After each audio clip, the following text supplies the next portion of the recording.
The mystery of the missing triplets shook a small town to its core when they disappeared without a trace during that devastating storm in 1997. Their brother's relentless search for answers would lead him down a path no one could have imagined, uncovering a truth that would change everything. Before we begin, make sure to subscribe to the channel and comment where you're watching from. The summer of 1997 in Harrows Creek, Arkansas, hung like a weighted blanket over the small farming community, humidity pressed against windows and skin alike, while cicadas droned their endless summer symphony from dawn till dusk. For the Brown family, it was supposed to be a season of modest celebrations and familiar routines in their weathered farmhouse that had stood for 3 generations. On July 3rd, the sky darkened prematurely. John Brown, a man whose calloused hands told stories of countless harvests, glanced nervously at the horizon, where thunderheads gathered like bruises against the pale blue. "Everyone inside," he called to his children playing in the yard. Margaret Brown, her apron still dusted with flour from the pie she'd been baking, herded their 4 children through the screen door that slammed with a familiar creak. The identical triplets, Emily, Sarah, and Rachel, giggled as they tumbled inside, their matching pigtails bouncing in unison. At 9 years old, they were inseparable, sharing secrets in a language that seemed all their own. Lucas Brown, their 11-year-old brother, followed more solemnly, his eyes tracking the approaching storm with unusual intensity for a child his age. "Down to the cellar," Margaret instructed, her voice steady despite the fear tightening her throat. The family huddled together in the dank underground space as the wind began to howl above them. John held a battery-powered radio to his ear, his expression growing grimmer with each update. "Tornado warning," he announced, wrapping protective arms around his wife and children. The triplets clung to each other, their earlier giggles replaced by whispered prayers their grandmother had taught them. Lucas sat slightly apart, watching his sisters with a protective gaze that seemed too mature for his years. The storm's fury increased, the house above them groaning and cracking like a living thing in pain. Then came a sound none of them would ever forget, a roar like a freight train bearing down upon them, followed by an explosive crash that shook dust from the cellar ceiling. Margaret screamed, John lunged toward the stairs, and in that moment of chaos, no one noticed the small side door to the cellar rattling in its frame. When the world finally fell silent, John and Margaret emerged from the cellar to find their home reduced to splinters and scattered debris. But the true horror awaited as they counted heads, 1, not 4. Only Lucas stood amid the wreckage, his face blank with shock, his voice gone. Emily, Sarah, and Rachel had vanished without a trace, as if the storm had simply plucked them from the earth. No footprints led away from the destruction, no clothing caught on broken timber. Nothing remained of the 3 identical girls who had been laughing just hours before.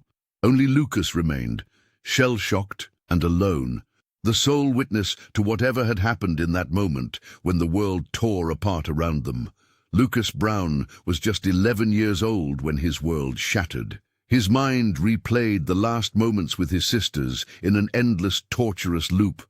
Emily's infectious giggle, Sarah's hand clutching his sleeve, Rachel's whispered fear about the darkening sky. He remembered the wind's banshee howl as it tore through their home, the way his mother Margaret had pushed them toward the cellar. And then that sudden, unnatural silence that fell like a shroud over everything. The morning after the storm, search parties formed quickly. Neighbors, police officers, and volunteers from neighboring towns arrived with flashlights and determined expressions. Lucas insisted on joining every search, his small legs struggling to keep pace with the adults as they combed through debris-strewn fields and dense Arkansas woods. "Emily! Sarah! Rachel!" His voice grew hoarse from calling, but only echoes answered. The boy refused to rest, convinced his sisters were just around the next bend, trapped under fallen trees or huddled in some makeshift shelter. Sheriff Miller, a heavy-set man with kind eyes, kept a watchful eye on the exhausted child. "Son, Maybe you should head back with your folks. Get some rest, he suggested on the third day. But Lucas shook his head stubbornly, his face streaked with dirt and dried tears. As days stretched into weeks, the search parties dwindled. Posters with 3 identical smiling faces hung in every store window in Harrows Creek. The FBI arrived, interviewed the family, and examined the wreckage, but found no conclusive evidence of what had happened to the triplets. The small town, where everyone knew everyone else's business, became a cauldron of whispers. Some speculated the girls had been swept away by the tornado, their bodies perhaps never to be found. Others murmured darker theories, kidnapping, foul play, or even that John and Margaret Brown might know more than they were saying. Lucas heard these whispers at school, in the grocery store, at church. Each theory cut deeper than the last. The weight of being the only child who survived crushed him into silence. He stopped speaking altogether for nearly 6 months, communicating only through nods and written notes. At night, he would sit by his bedroom window, staring at the stars and wondering if his sisters could see the same constellations. The guilt of being alive when they were gone became his constant companion, a shadow that followed him even on the brightest days in Harrows Creek. Wade Johnson, their elderly neighbor, tried to coax words from the boy with fishing trips and woodworking projects, but Lucas remained locked in his private grief, a child aged beyond his years by a tragedy no one could explain.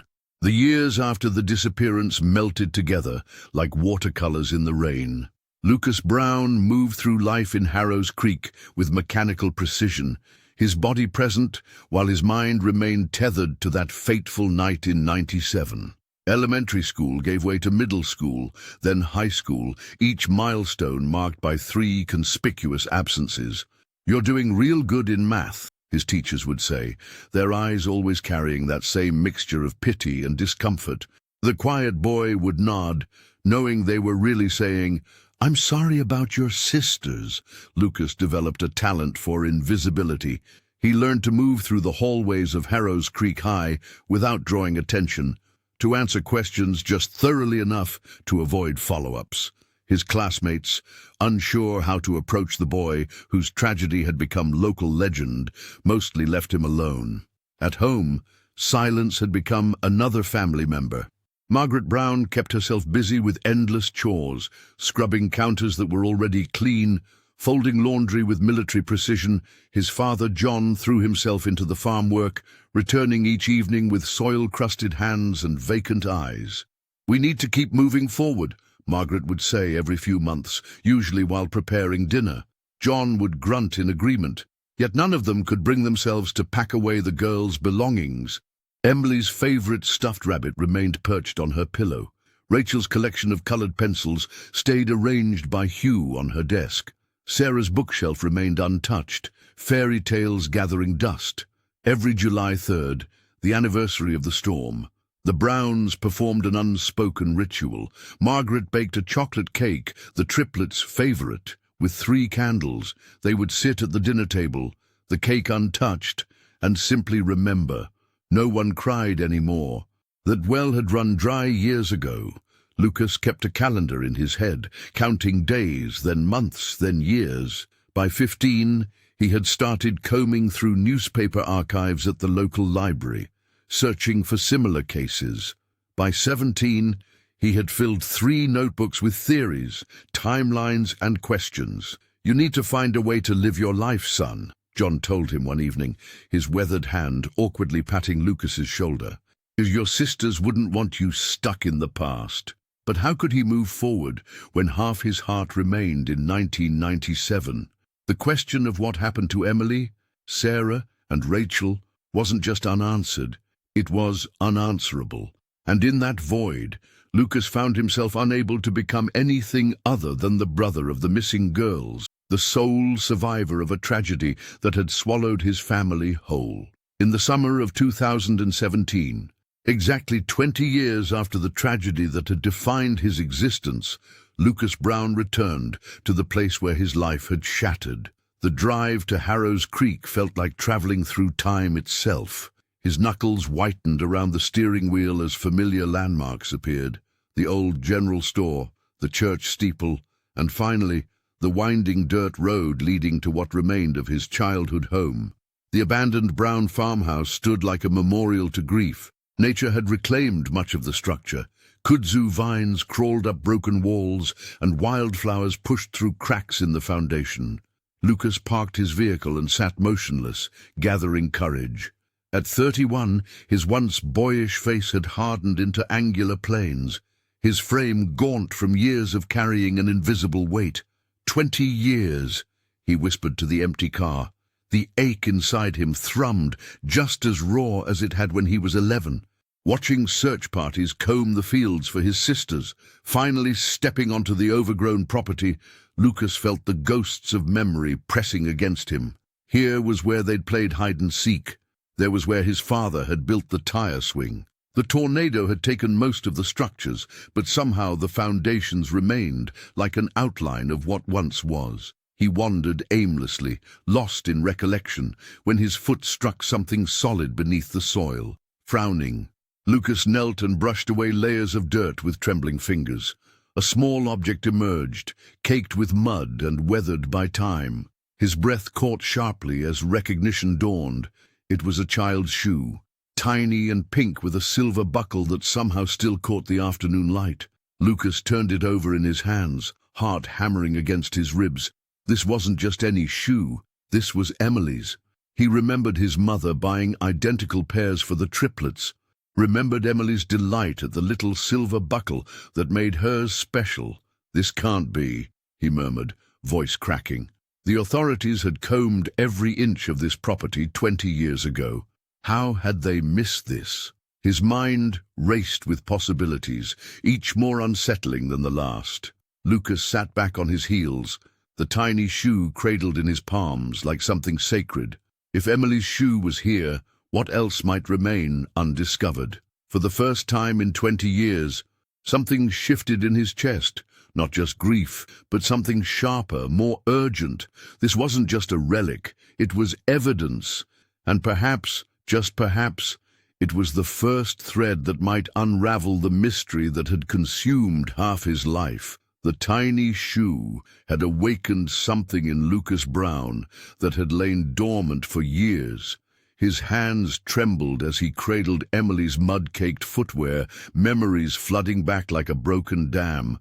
The next morning, he drove to the Harrows Creek Sheriff's Department, the shoe carefully wrapped in a clean cloth on the passenger seat.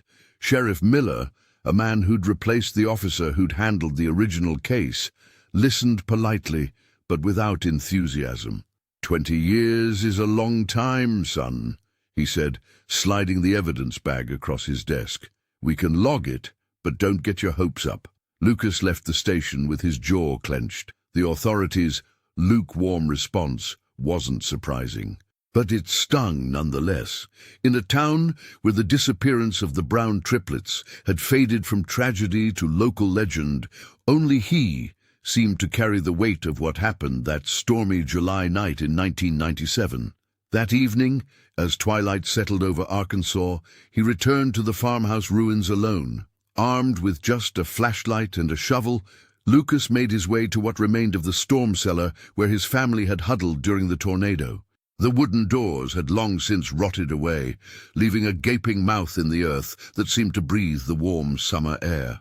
Inside, debris from 2 decades of neglect covered the dirt floor.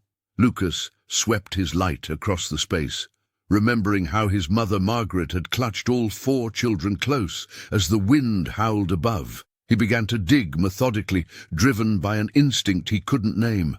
After 3 hours, his muscles burning with exertion, the beam of his flashlight caught something metallic beneath a fallen ceiling beam.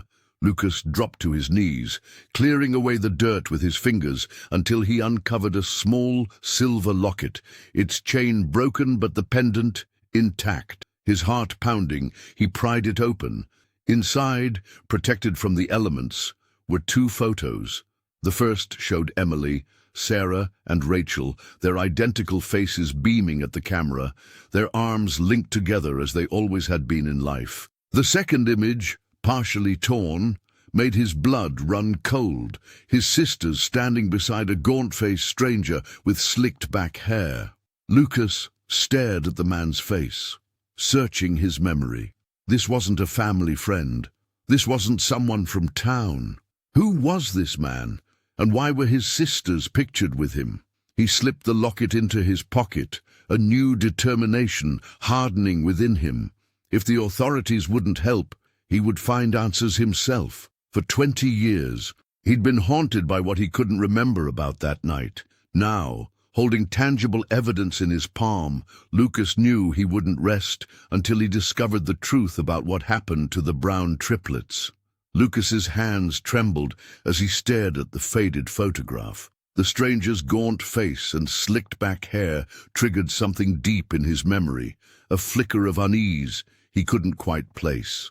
The man stood beside his sisters, his thin fingers resting on Emily's shoulder in a way that now seemed possessive rather than protective. The next morning, Lucas Brown walked the half-mile to Wade Johnson's property.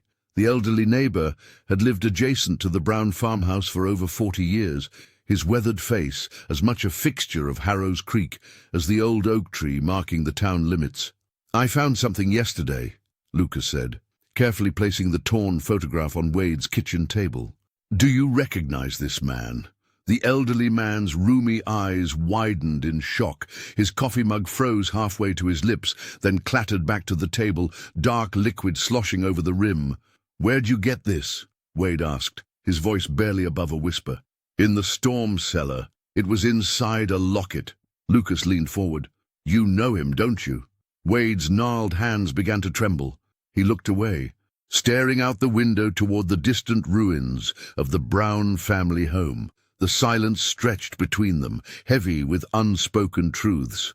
"I should have said something years ago," he finally murmured. "God forgive me, I should have spoken up." Lucas felt his heart hammering against his ribs. Spoken up about what?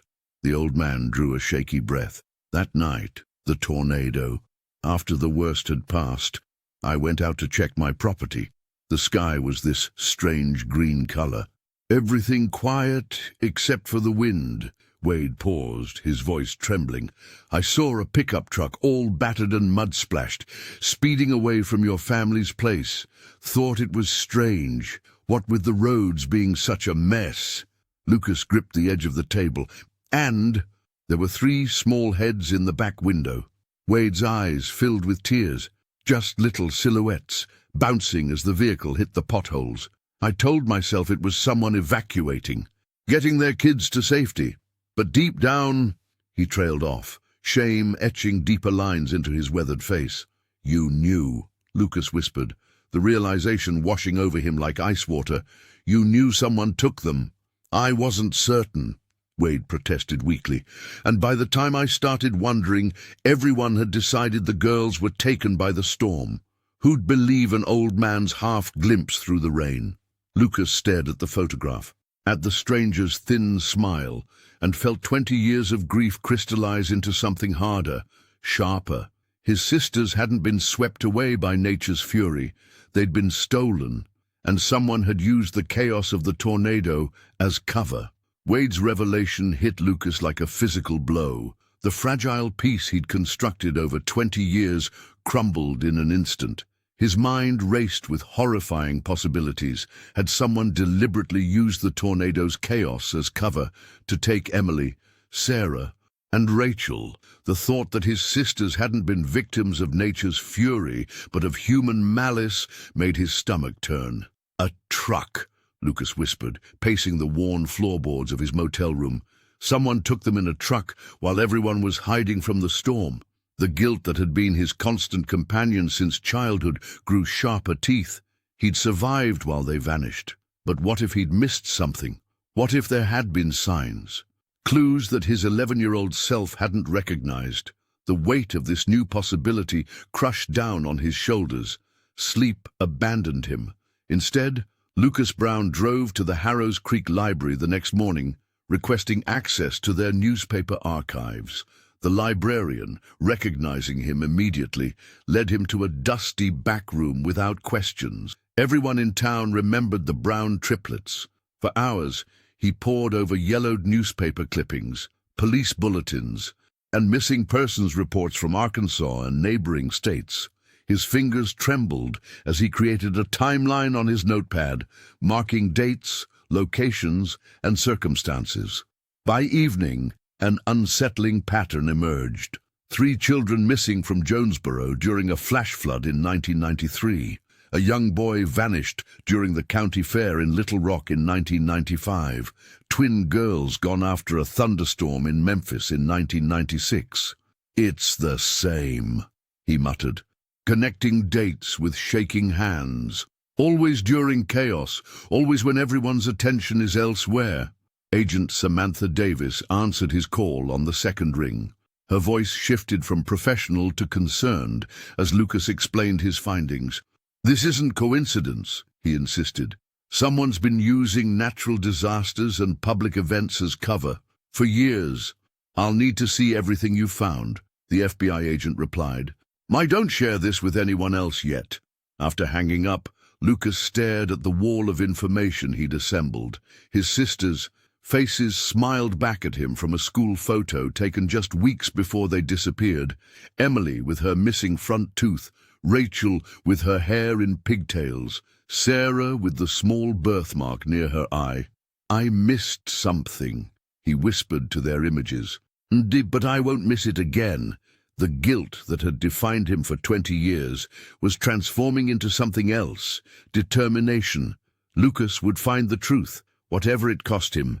He owed his sisters that much. Lucas couldn't sleep. The photo of the gaunt stranger haunted his dreams, pushing him back to the farm at dawn. Armed with a shovel and decades of unresolved questions, he began methodically searching the property, digging where the earth looked disturbed. By midday, sweat soaked through his shirt as the Arkansas summer sun beat down mercilessly.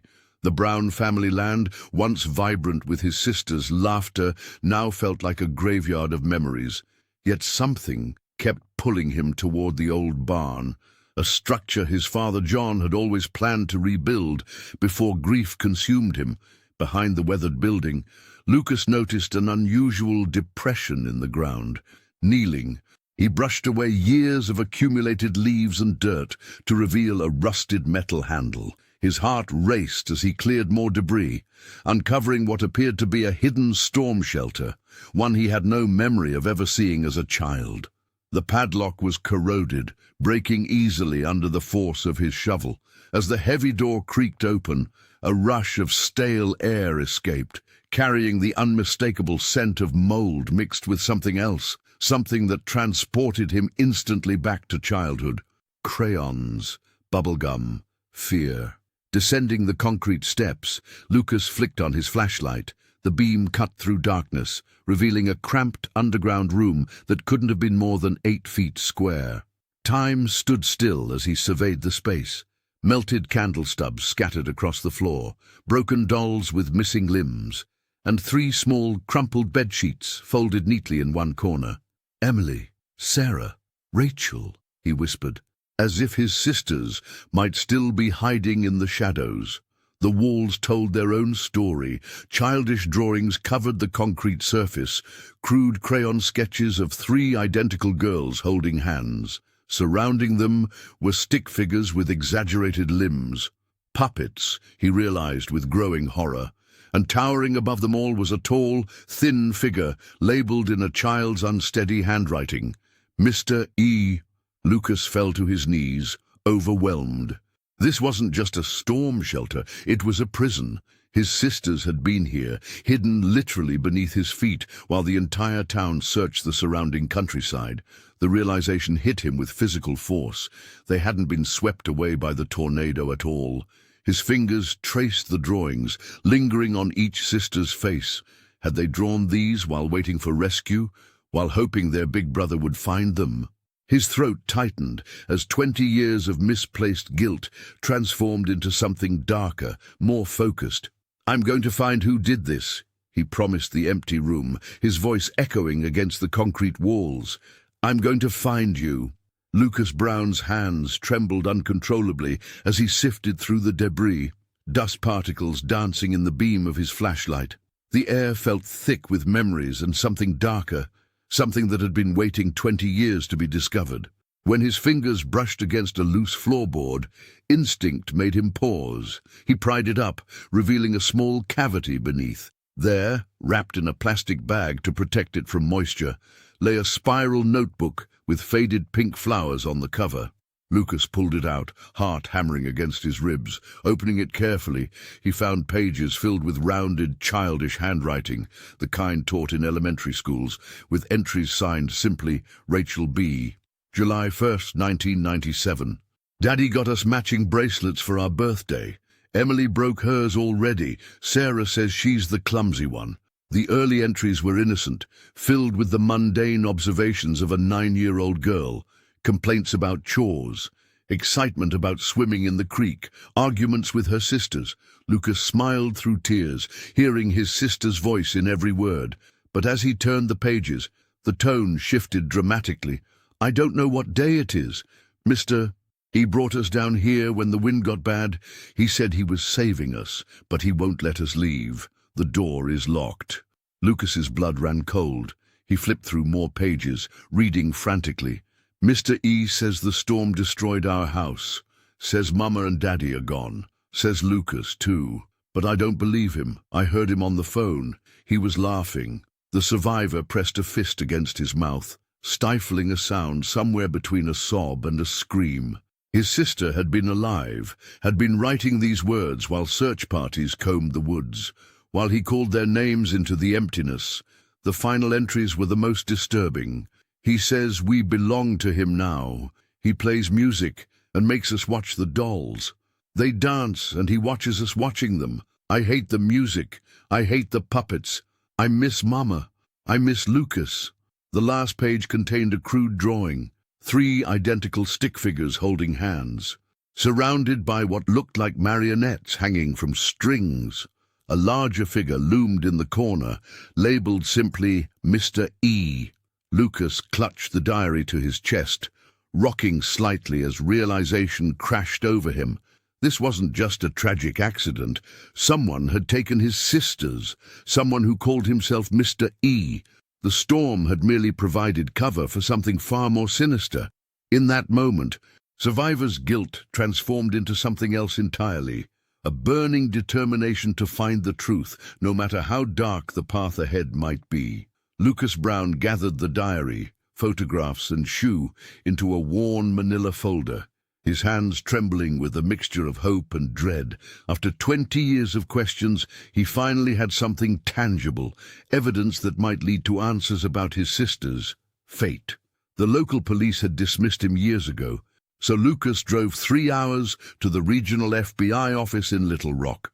Most agents gave him sympathetic but skeptical glances until Samantha Davis, a veteran investigator with kind eyes and a determined jaw, agreed to hear him out. "I've worked cold cases for 15 years, Agent Davis said, carefully examining Rachel's diary. "Sometimes the smallest detail breaks everything open."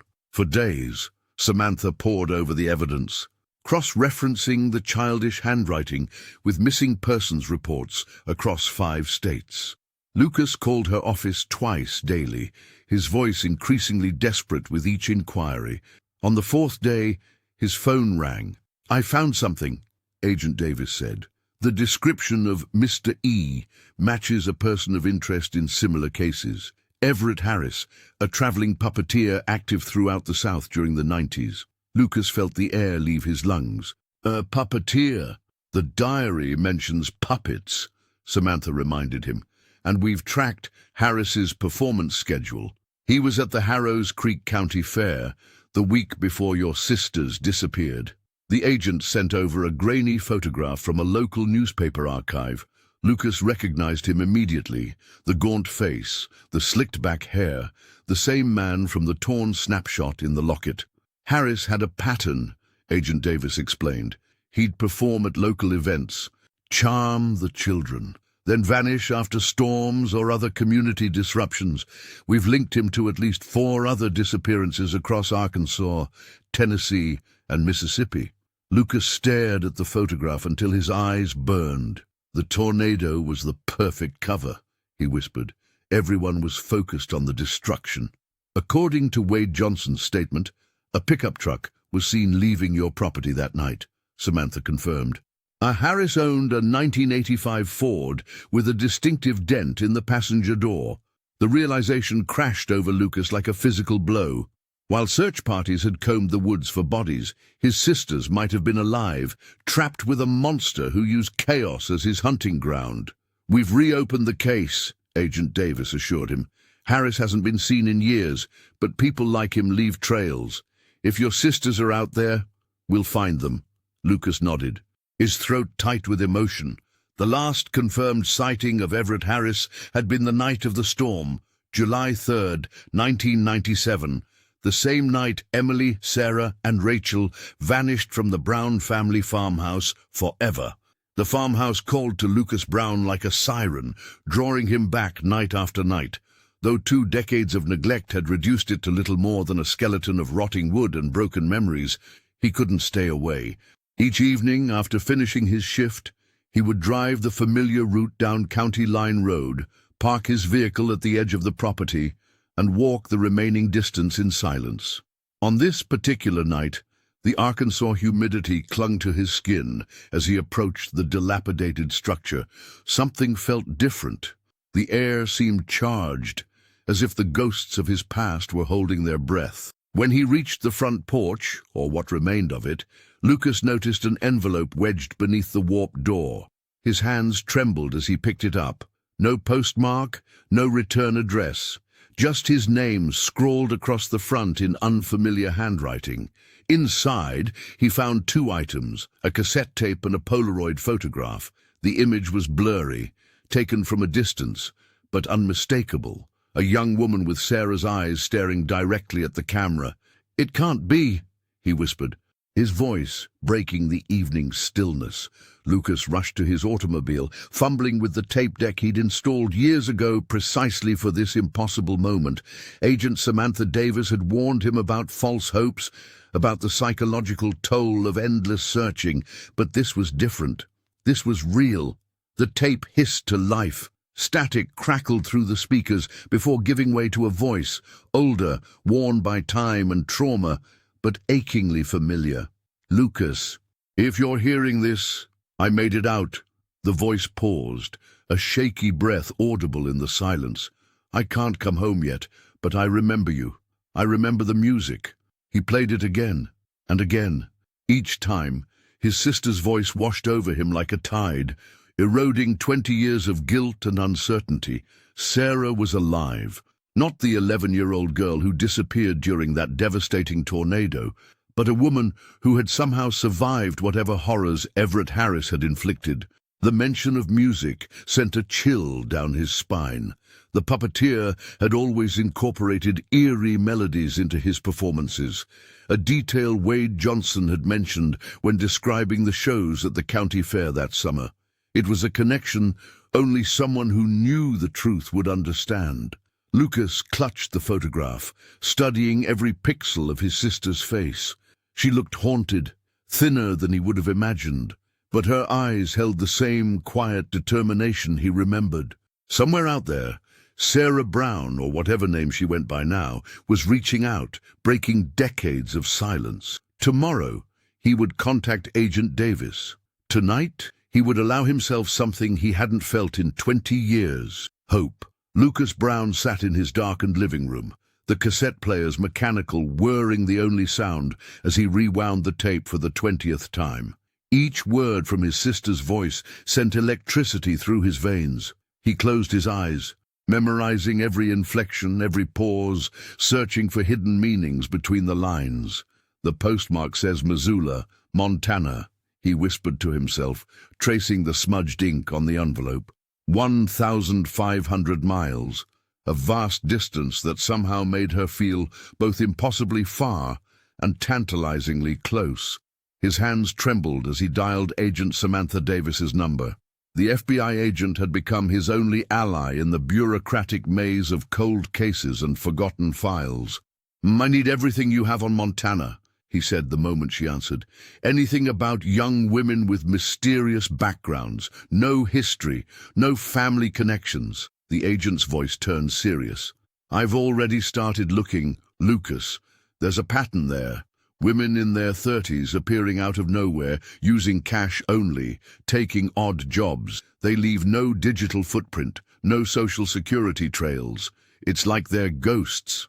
Or survivors," Lucas countered, his throat tightening. Within hours, Davis emailed him a series of case files, women matching similar descriptions scattered across Montana's rural communities. None had Sarah's name, but several had her general appearance. One photo in particular made his heart stop. A waitress at a roadside diner with familiar eyes, though the rest of her face had changed with age. Lucas didn't hesitate. He booked the earliest flight to Missoula, packing only essentials and the precious tape. His boss at the hardware store granted him emergency leave when he explained the situation. The entire town of Harrow's Creek now knew about his quest. As his plane taxied down the runway the next morning, Lucas stared out the window, his mind oscillating between wild hope and paralyzing dread. What if she didn't want to be found? What if the voice wasn't Sarah's after all? Worse still, what if Everett Harris was still out there, watching? "And I'll find you," he whispered against the glass, "even if it's just to know you're okay." The flight attendant offered him a drink, but Lucas declined. He needed clarity, focus. If Sarah, or any of his sisters, had somehow survived that terrible night 20 years ago, he would bring them home, and if they couldn't come home, he would at least bring them justice. As the aircraft lifted into the clouds, Lucas clutched the armrests, his knuckles white. The cost didn't matter anymore. Nothing mattered except finding the truth that had eluded him for 2 decades. The Montana wilderness stretched before Lucas Brown like a vast, indifferent witness to his pain. After 20 years of searching, the trail had led him here, to rolling hills and small towns where strangers eyed him with suspicion. Each day brought another dead end, another shake of the head from locals who claimed to know nothing. "I've never seen anyone matching that description," they'd say, glancing away too quickly when shown the photograph of Everett Harris. But Lucas persisted. He drove down dirt roads that disappeared into pine forests, knocked on doors that sometimes didn't open, and left his contact information at local diners. Agent Samantha Davis coordinated with Montana authorities, providing official backing to what locals might otherwise dismiss as a desperate man's obsession. On the 4th day, an elderly waitress at a roadside diner leaned close. "There was a man like that," she whispered, "rented the old Blackwell cabin outside Missoula, kept to himself, had these dolls, puppets, he called them." The cabin sat abandoned at the end of a winding dirt path, its windows broken and door hanging askew. Lucas approached cautiously, his heart hammering against his ribs. The interior told a story of hasty departure, mouldy furniture, scattered papers, and a trunk containing faded children's clothing. In one corner, puppet parts lay scattered like discarded limbs. "This is it," Lucas told Agent Davis over the phone, his voice breaking. He was here. The FBI arrived within hours. As agents combed through the cabin, a cadaver dog began barking frantically near a copse of trees 50 yards from the property. Lucas watched, numb with dread, as forensic teams carefully excavated the area. 2 shallow graves, side by side. 2 small bodies, buried for decades. 3 days later, in a sterile government office, Lucas received the news that shattered what remained of his hope. DNA testing confirmed what his heart already knew. Emily and Rachel Brown had been found at last. "I'm so sorry," Agent Davis said, her professional demeanor cracking slightly as she placed a hand on his shoulder. Lucas felt the grief crash over him anew, as raw and devastating as the day they vanished. He thought he had prepared himself for this possibility, but nothing could have readied him for the finality of it. 2 of his sisters would never grow up, never laugh again, never know he had spent his life searching. Yet, amid the crushing sorrow, came a realization that kept him from collapsing entirely. The cassette tape, the voice he'd heard, was recent, adult, alive. "Sarah," he whispered, the name both a prayer and a promise. Sarah is still out there. Lucas Brown oscillated between crushing grief and fierce determination. The confirmation that two of his sisters were gone forever had shattered him, yet the possibility that Sarah might still be alive kept him functioning. At night, he would spread Rachel's diary across his motel room bed, scrutinizing every childish scrawl for hidden meanings. "The field of yellow flowers is where we hide our treasures," one entry read. Another mentioned the song that means freedom, phrases that would mean nothing to strangers but resonated deeply with Lucas. Back on the Brown farm, there had been a sunflower field where the siblings had buried trinkets and secret notes. The song was their mother Margaret's lullaby, one she sang during thunderstorms to calm their fears. "These aren't random memories," he told Agent Samantha Davis over the phone. "Sarah's trying to communicate through shared childhood experiences." The FBI agent, who had become his most steadfast ally, listened intently. "I've got something," she finally said. "We tracked down an anonymous P.O. box in Billings. The owner matches the height and approximate age Sarah would be now." 3 days later, a package arrived at Lucas's temporary Montana residence. Another cassette tape. His hands trembled as he inserted it into the player. The voice was the same as before, slightly stronger but still hesitant. "I still hear the music. I'm not ready to come home yet, but soon." Lucas played it repeatedly, each time catching subtle inflections and background noises. There was the faint sound of a train whistle, the rustling of papers, a clock ticking. He mapped these details meticulously, creating a web of possible locations. "She's watching me," he told Davis during their next meeting at a roadside diner. "And she knows I'm here, but she's waiting for something." The agent passed him a coffee. "Or she's making sure it's safe. Harris had connections, people who helped him. She might be verifying you're alone." Lucas nodded, remembering the journal entries describing Mr. E's friends, who sometimes visited the shelter. The thought that others might have been involved made his stomach turn. That night, standing outside his motel, Lucas gazed at the Montana sky. It was different from Arkansas, wider somehow, with stars that seemed closer. He wondered if Sarah was looking at the same stars, perhaps just miles away. "I'll wait," he whispered to the darkness, "for as long as it takes." He returned to his room and played the tape once more, closing his eyes. Somewhere in the static and pauses, his sister was sending him a message, and this time he wouldn't fail to hear it. Lucas Brown returned to Arkansas with a heart heavier than the lumber he carried. The skeletal remains of the farmhouse stood like an accusation against the sky, a monument to what his family had lost. But something in him had shifted. No longer would this be just a place of tragedy. Each morning he rose with the sun and worked until his muscles screamed. The rhythmic swing of his hammer echoed across the fields where he and his sisters had once played. He wasn't just rebuilding walls, he was constructing a memorial to Emily and Rachel, while keeping a beacon lit for Sarah. Word spread through Harrow's Creek. The town that had once whispered behind closed doors now showed up with toolboxes and casseroles. Wade Johnson, despite his arthritis, brought his old carpentry skills and stories about the girls that made Lucas both laugh and weep. "I remember them chasing butterflies in my garden," the elderly neighbor said one afternoon, his weathered hands steadying a beam. 3 identical little tornadoes, always moving, always laughing. Even Sheriff Mills, who had given up the search too quickly 20 years ago, arrived with his deputies to help raise the new roof. "This town failed your family," he admitted, eyes downcast.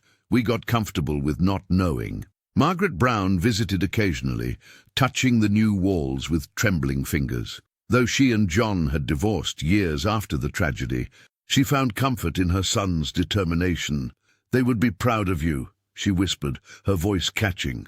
At night, when everyone left, Lucas would sit on the half-finished porch with his tape recorder. He played Sarah's messages repeatedly, analyzing every breath, every pause between words. Agent Davis called weekly, updating him on the investigation's progress, but Lucas knew the answers he sought might not come from FBI files. He painted 3 bedrooms in the colors his sisters had loved: yellow for Emily, blue for Rachel, and purple for Sarah. In each, he placed a photograph, a small stuffed animal, and a promise. The locals called it obsession, but Lucas recognized it as devotion. As autumn approached, Lucas stood in what would become the living room, staring at the wooden floor he'd just finished. A young woman from town, someone he barely knew, approached with a handmade quilt sewn from fabric donated by families throughout Harrow's Creek. "Every square has a meaning," she explained softly. "Stories from people who remember your sisters, or who just want you to know you're not alone anymore." Lucas ran his fingers over the patchwork of memories and solidarity. The farmhouse would never again be what it was, just as he would never be the same boy who had survived that storm. But perhaps, in rebuilding this place, he was finally finding a way forward, even as he remained tethered to the past. The first frost of November dusted Harrow's Creek like powdered sugar, transforming the rebuilt brown farmhouse into something out of a winter postcard. Lucas Brown had just finished his evening ritual, replaying Sarah's tapes while staring at the 3 white chairs on the porch, when the mail arrived. Among bills and advertisements sat a small package wrapped in brown paper, no return address. His hands trembled as he unwrapped it. Inside lay a hand-stitched doll with button eyes and yarn hair, carefully crafted to resemble a young girl. Beneath it, a folded note contained just 8 words. "You don't need to look anymore. I'm safe." Lucas collapsed into his chair. The doll clutched to his chest. 20 years of searching, of nightmares and dead ends, distilled into this tiny handmade figure. He recognized the stitching pattern, the same his mother had taught all 3 girls during long summer afternoons. 3 days later, as twilight settled over the property, Lucas was repairing a loose board on the porch steps when he felt it, that peculiar stillness that comes when you're being watched. He turned slowly, breath catching in his throat. A woman stood at the edge of the driveway, gaunt and pale, with eyes that had seen too much. She clutched another cassette tape in her right hand. Though 2 decades had transformed her, Lucas would have recognized those eyes anywhere. Sarah's eyes. "Grace," she whispered, correcting his unspoken thought. "I go by Grace now." They stood frozen, separated by 20 years and 30 feet of gravel. The distance between them felt both infinite and paper-thin. Lucas took 1 step forward, then stopped, afraid she might vanish if he moved too quickly. "And I wasn't sure you'd come," he finally managed. The woman who was once his sister approached cautiously, like a deer might enter a clearing. "I wasn't sure either, until yesterday." When she reached the bottom step, words failed them both. What language exists for a reunion that defies all odds? What sounds can possibly bridge decades of absence? Lucas extended his hand, and after a moment's hesitation, Grace placed the cassette tape in his palm. Their fingers brushed, and the simple human contact broke something loose inside them both. Without speaking, they moved to the porch and sat in 2 of the 3 white chairs. The empty one between them, a ghost chair for ghosts who would never return, spoke volumes about what was found and what remained forever lost. As night fell over Harrow's Creek, brother and sister sat in silence, their shadows stretching long across the weathered boards, finally reunited under the same sky. Lucas inserted the cassette with trembling fingers, his heart racing as Sarah's voice, now Grace's, filled the room. The sound quality was poor, crackling with static, but her words cut through with devastating clarity. "I survived," she began, her adult voice quavering with emotion. "He's gone now. I made sure of it. I carry the scars, but I'm free." Tears streamed down Lucas Brown's face as he listened to his sister describe the 20 years that had swallowed her childhood. Grace detailed how Everett Harris had kept the girls isolated in different locations, moving them whenever he feared discovery. The puppeteer had created a twisted fantasy world where the triplets were both performers and prisoners. "Emily and Rachel didn't make it," she whispered, confirming what the DNA tests had already told them. "They tried to escape together. I was kept separate by then. He punished me for their attempt by making me watch his puppet shows alone for months. Lucas gripped the armrest of his chair, knuckles white as Grace described her eventual escape at 17, how she'd waited until Harris was drunk, stolen cash from his wallet, and fled into the Montana wilderness with nothing but the clothes on her back. I couldn't come forward, she explained. I was terrified he would find me again. Then I saw your interviews on the news, your search for us. I knew you needed answers, but I wasn't ready. The recording paused, filled with the sound of her breathing, gathering courage. I've been living under different names, moving every few years, working cash jobs, keeping to myself. I learned to blend in, to become invisible. Grace described the small victories, her first apartment, learning to drive, the therapist who helped her begin to heal. But her voice hardened when she explained why she could never fully return to Harrow's Creek. That town watched us disappear and did nothing. They whispered instead of searching. The memories there, they're like quicksand. Lucas, I can't let myself be pulled under again. He understood. The town's collective silence had been its own betrayal. My freedom isn't in going back, she continued. It's in moving forward, in choosing my own path. I found peace in knowing I don't have to hide anymore, but I also don't have to return. The tape clicked to its end. Lucas sat motionless in the gathering darkness, face wet with tears. His sister was alive, changed, scarred, but surviving. It wasn't the reunion he'd imagined all these years, but it was something real, something true. And for now, that would have to be enough. The truth about Everett Harris shattered the quiet veneer of Harrow's Creek like a stone through glass. Agent Samantha Davis personally delivered the news to Lucas Brown, her face grim as she placed the leather-bound journal on his kitchen table. Inside were meticulous entries detailing 27 children across 5 states, each abduction carefully planned around natural disasters when communities would be too distracted to notice a missing child. He called them his collection, Agent Davis explained, her voice tight with controlled anger. The storms weren't coincidences. He tracked weather patterns, waiting for the perfect chaos to strike. The journal contained Polaroids, trinkets, and horrifying notations about each child.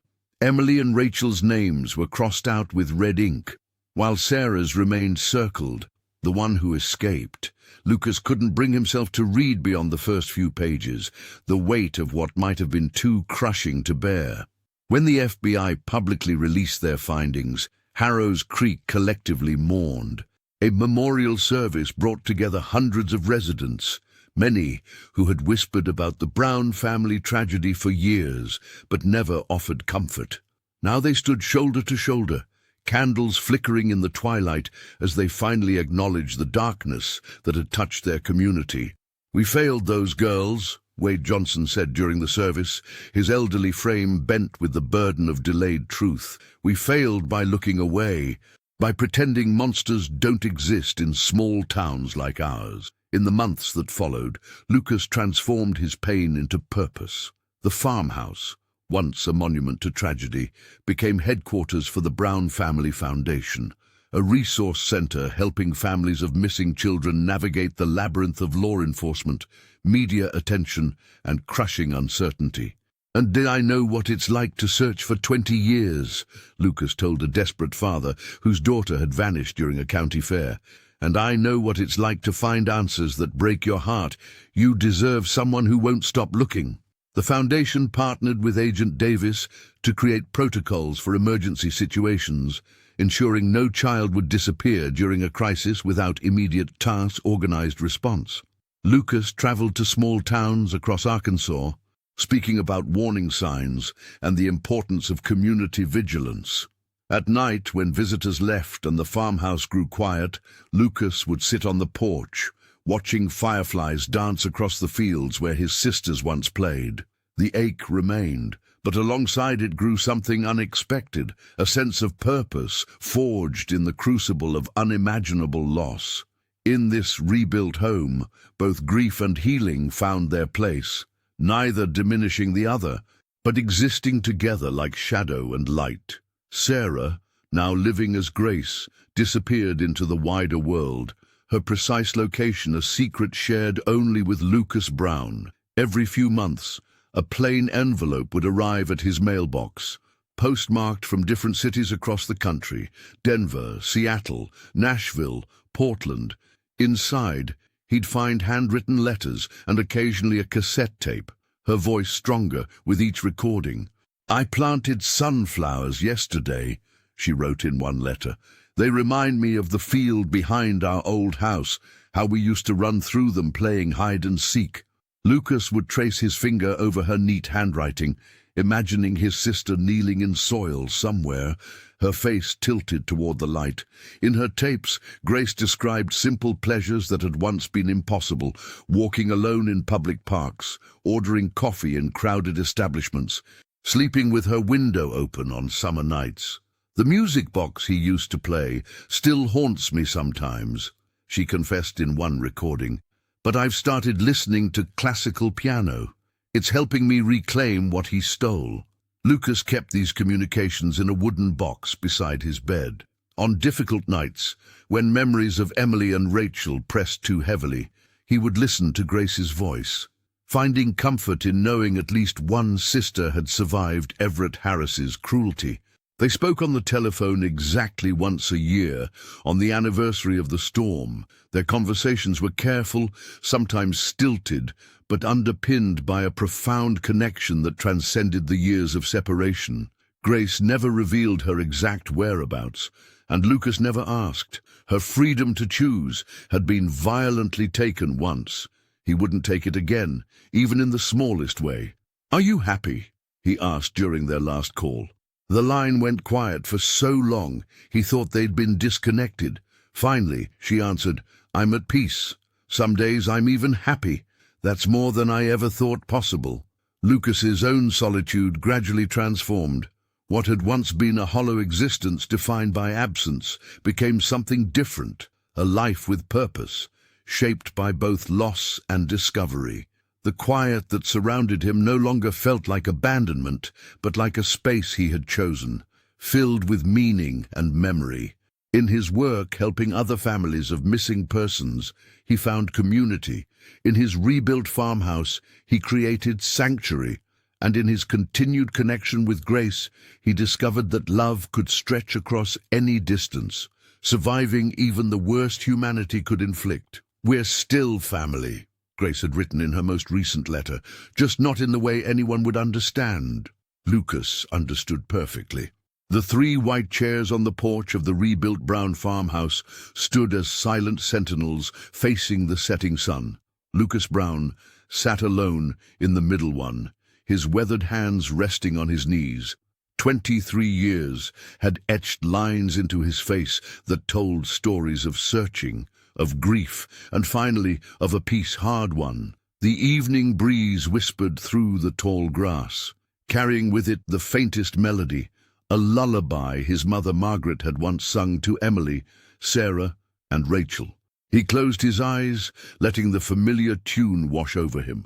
For decades, that same song had haunted him, a reminder of all he'd lost. Now, it felt like an embrace. The farmhouse behind him stood bright and whole, nothing like the splintered wreckage the tornado had left in its wake. He'd rebuilt it board by board, a physical manifestation of his journey from brokenness toward healing. Inside, 3 small frames hung in the hallway: Emily and Rachel, forever young in their photographs, and Sarah, now Grace, in the single Polaroid she'd allowed him to keep after their reunion. Wade Johnson had passed away last winter, but not before seeing justice served. The elderly neighbor had lived long enough to testify about the pickup truck he'd spotted that stormy night, helping to close the file on Everett Harris's crimes once and for all. Agent Davis still called occasionally, checking in on Lucas and updating him on similar cases she was solving with the insight his sister's story had provided. The last letter from Grace had arrived 3 weeks ago, postmarked from Oregon. "I planted sunflowers," she'd written. "They remind me of the field behind our house." She never signed with her birth name, but Lucas understood. Sarah had died in that storm shelter. Grace had been born from survival. As twilight deepened, Lucas felt the presence of his sisters, not as ghosts, but as memories made whole by truth. Emily's laugh, Rachel's stubborn determination captured in her diary, Grace's resilience, proving that even after unimaginable darkness, light could return. For the first time since that July evening in 1997, Lucas felt complete. The obsession that had driven him to search every corner of Harrow's Creek, to follow leads across state lines, to rebuild what was lost, it had finally quieted. His sisters were home, carried in his heart and honored in his advocacy work with families of missing children. He opened his eyes to the first stars appearing above the Arkansas horizon. Tomorrow would come with its own challenges, but tonight, in this moment between day and night, Lucas Brown could finally rest.